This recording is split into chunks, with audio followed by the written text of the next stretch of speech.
మహిళలపై అత్యాచారాలు కానీ అగాచాలు కానీ మహిళల బాలికలపై అగాచాలు కానీ మహిళలని ప్రశ్నిస్తే వాళ్ళని మానసిక చిత్రహింసలు పెట్టిన సంఘటనలు కానీ మహిళలపై అనేకమైన హింసాత్మకమైన సంఘటనలు జరిగిన సందర్భాలు జగన్మోహన్ రెడ్డి పాలనలో సాగినాయి. ఆ రోజు ఆర్కే రోజా కానీ సజ్జల రామకృష్ణ కానీ ఎందుకు మీరు మాట్లాడలేకపోయారు? ఇవాళ చంద్రబాబు నాయుడు గారు వస్తే రాష్ట్రంలో మహిళలందరికీ మానసికంగా శోభిస్తున్నారంట. ఈ వ్యాఖ్యలు సజ్జల రామకృష్ణారెడ్డి ఆర్కే రోజా గారు చెప్తున్నాం, మీ నోటు వచ్చినట్టు మాట్లాడబాకండి, మీ నోటుకు వచ్చిన అబద్ధాలు మాట్లాడబాకండి, నిజాలు మాట్లాడడం నేర్చుకోండి. మీ జగన్మోహన్ రెడ్డి ఏనాడు రాష్ట్ర ప్రజలకు నిజాలు చెప్పలా. జగన్మోహన్ రెడ్డి అనుకో పార్టీ వారు కూడా నిజాలు చెప్పలేని పరిస్థితి. జగన్మోహన్ రెడ్డి పరిపాలనలో ఎన్ని అగాచాలు జరిగినాయి మహిళల మీద, సామాన్యంగా జరిగినాయా?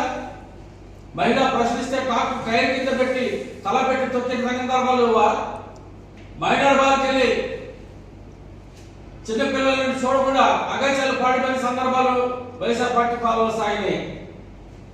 మరి భూదందాలు మహిళల పేరు మీద భూదందాలు ఉంటే వాటి విలువను ఆధారంగా దౌర్జన్యంగా లాక్కొని వాళ్ళని కొట్టి చిత్రించలు పెట్టి సంఘటన రాష్ట్రంలో జరిగినాయి. ఇవే కాదు, అనేకమైన మహిళలపై జరిగిన అగాచాలకి దానికి సమాధానం చెప్పాల్సిన అవసరం ఎదుర్కొంది.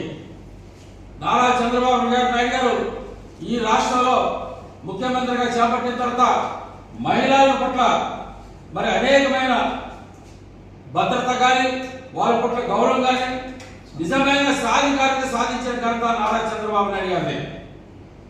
ఇవాళ రాష్ట్రంలోనే మహిళలని ఎవరైనా రోడ్డు మీద వెళ్తే ఇలాగ వెనక్కి తిరిగి చూడాలని భయపడే పరిస్థితి ఇవాళ రాష్ట్రంలో కొనసాగుతుంది. ఇవాళ అటువంటి పద్ధతులు, అటువంటి చట్టాలని, అటువంటి లా అండ్ ఆర్డర్ కంట్రోల్ చేసిన ఘనత చంద్రబాబు నాయుడు గారి ద్వారా ప్రతి ఇంటికి ఈ రాష్ట్రంలోని వాళ్ళు స్వయంగా ఉపాధి సాధించుకోవాలనే ఆలోచనతో ప్రతి ఇంటికి పారిశ్రామికవేత్త తయారవ్వాలి, ప్రతి మహిళ ఆర్థిక అభివృద్ధిలో సాధించాలనే ఆలోచనతో ప్రభుత్వం అనేకమైన మహిళలకు ప్రోత్సహించి ఇవాళ సాధికారిత సాధించి ఇవాళ పారిశ్రామికవేత్తగా తయారు చేయడానికి ఇవాళ రాష్ట్ర ప్రభుత్వం కంకణం కట్టుకున్న విషయాన్ని మర్చారా?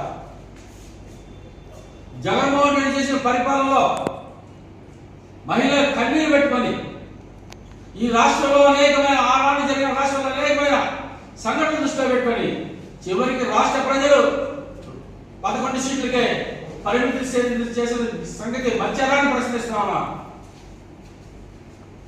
ఇవాళ రాష్ట్రంలో మహిళలకు సంబంధించిన హక్కుల విషయంలో కానీ, మహిళా సాధికారిత పట్ల విషయంలో కానీ, మహిళా అభివృద్ధి విషయంలో కానీ ఇవాళ తెలుగుదేశం పార్టీ ముందంజలో ఉంది. రాష్ట్రంలోని లా అండ్ ఆర్డర్ పూర్తిగా కూడా ఉంది. ఇవాళ ఎక్కడైనా సరే చిన్న చెదులు వల్ల తప్ప ఎక్కడైనా సరే సంఘటన జరిగిన ఒక్కటి చూపించగలుగుతారని అడుగుతున్నా. ఇవాళ ఆర్కే రోజా గారు మాట్లాడుతున్నారు, మహిళలని ఎదురు చూస్తున్నారంట. ఒకసారి మీకు బుద్ధి చెప్పారు, సిగ్గులేదా రోజమ్మా? నువ్వు మహిళల గురించి మాట్లాడే హక్కు నీకెక్కడ ఉంది? మహిళల గురించి మాట్లాడే నైతిక హక్కు సజ్జల రామకృష్ణకి ఎక్కడ ఉంది? మీ అగాచాలు ఏమైనా తక్కువ చేశారా? ఈ రాష్ట్రంలో మహిళలు రోడ్డు మీద రావడానికి భయపడే పరిస్థితి ఏర్పడింది. రాష్ట్రంలో మహిళల పిల్లలు రోడ్డు మీద రావాలన్న భయపడే పరిస్థితి ఏర్పడింది. మీ యొక్క రౌడీ పాలనలో, మీ యొక్క రాక్షసి పాలనలో జరిగిన మహిళల పట్ల జరిగిన అశాంతిమైన అనేక సంఘటనలకి సమాధానం చెప్పాల్సిన అవసరం ఎంతో ఉంది. ఇవాళ రాష్ట్ర ముఖ్యమంత్రి నారా చంద్రబాబు గారి నాయకత్వంలో, నారా లోకేష్ గారి నాయకత్వంలో ఇవాళ కూటమి పాలనలో సస్యశ్యామలంగా పరిపాలన సాగిస్తున్న సందర్భాలు ఎన్నో కొనసాగుతున్నాయి. ఇవాళ మహిళా సాధికారిత సాధించిందే చంద్రబాబు నాయుడు గారు. కేంద్ర ప్రభుత్వం నుంచి కానీ రాష్ట్ర ప్రభుత్వాలకు సంబంధించిన మహిళల హక్కులు ఏవైతే ఉన్నాయో వాళ్ళకు రావాల్సిన నిధుల్లో ప్రప్రదంగా ఆంధ్రప్రదేశ్ ప్రథమ స్థానంలో ఉన్న సంగతి మీరు మర్చారంట.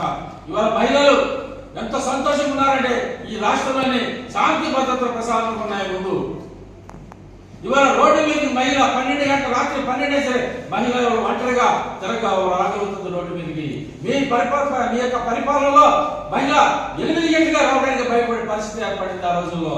మరి చిన్నపిల్లలు అయితే తల్లిదండ్రులు స్కూల్కి తీసుకెళ్లి, కాలేజీకి తీసుకెళ్లి వాళ్ళు తిరిగి ఇంటికి రావడానికి కూడా భయపడే పరిస్థితి మీ పాలనలో సాగింది. ఇవాళ తల్లిదండ్రులు ఇవాళ ఆలోచన ఏ విధంగా ఉంది? నారా చంద్రబాబు నాయుడు గారు ముఖ్యమంత్రిగా చేపట్టిన తర్వాత రాష్ట్రంలో మహిళల పట్ల భద్రత గౌరవం ఎంతో పెరిగింది. ఇవాళ మహిళలుగా అనేకమైన చట్టాలు ఉన్నాయి. ఇవాళ కఠినమైన చట్టాలు అమలు చేస్తున్నాడు చంద్రబాబు నాయుడు గారు. ఇవాళ మహిళలపై ఏళ్ళని చూపించాలని భయపడే పరిస్థితి ఇవాళ రాష్ట్రంలో ఉంది. అటువంటి పరిస్థితి చంద్రబాబు నాయుడు గారు సాధించాడు, విజయం సాధించాడు తప్పే ఇవాళ మహిళలకు అనేకమైన గౌరవపడాలి దగ్గరే. వైఎస్ఆర్ ప్రభుత్వ పాలనలో ఇటువంటి చట్టాలు మీరు ఎందుకు చేయలేకపోయారు? ఎలా సజ్జల రామకృష్ణారెడ్డి సమాధానం చెప్పుడు. మీ పరిపాలనలో సకల శాఖ మాజీ మంత్రిగా ఉన్నావు నువ్వు. ఆనాడు యాక్టింగ్ ముఖ్యమంత్రిగా నువ్వు యాక్ట్ చేసావు కదా, మరి ఆ రోజున సమాధానం ఎందుకు చెప్పలేకపోయావు నువ్వు?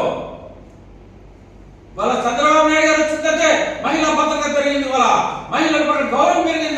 ప్రతి మహిళ కూడా పారిశ్రామికవేత్తగా అభివృద్ధి సంఘాలనే ఆలోచనతో వాళ్ళ ప్రభుత్వం ఉంది.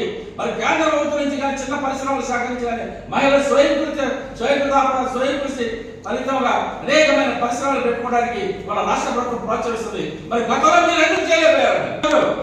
నారా చంద్రబాబు నాయుడు గారు డ్వాక్రా మహిళా సంఘాలను పెట్టించారు చంద్రబాబు నాయుడు గారు.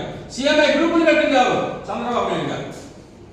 ఇవన్నీ కూడా చంద్రబాబు నాయుడు గారు ముఖ్యమంత్రిగా ఉన్నప్పుడు ఆనాడు ప్రవేశపెట్టిన పథకాలు ఇవాళ అమలవుతున్నాయి. మీ హయాంలో నిర్వీర్యం చేశారు, డ్వాక్రా సంఘాలను నిర్వీర్యం చేశారు, సిఎంఐ గ్రూపులు నిర్వీర్యం చేశారు, యువతని పూర్తిగా నిర్లక్ష్యంగా వహించారు, నిరుద్యోగ సమస్య పెంచారు.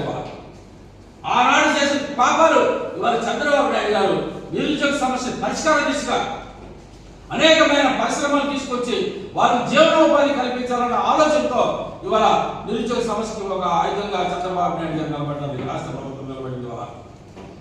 మహిళలంటే చిన్న చూపులు చూసిన మీ హయాంలో ఇవాళ మహిళలకు ఎంతో గౌరవం దక్కిందంటే అది నారా చంద్రబాబు నాయుడు గారి వల్లే సాధ్యమైందని చెప్పేసి ఇవాళ రాష్ట్ర ప్రజలందరూ కూడా ఆలోచన దిశలో ఉన్నారు. ఇవన్నీ కూడా వచ్చి నారా చంద్రబాబు నాయుడు గారిపై కానీ నారా లోకేష్ గారి చేసిన ఆర్కే రోజా కానీ సజ్జల రామకృష్ణ చేసిన మాటలన్నీ కూడా వెనక్కి తీసుకోకపోతే ఈ యొక్క రాష్ట్రంలో ఉన్న మహిళలే మీకు సరైన బుద్ధి చెప్తారని చెప్పేసి నేను తెలుగుదేశం పార్టీ పరంగా హెచ్చరిస్తూనే ఉన్నా.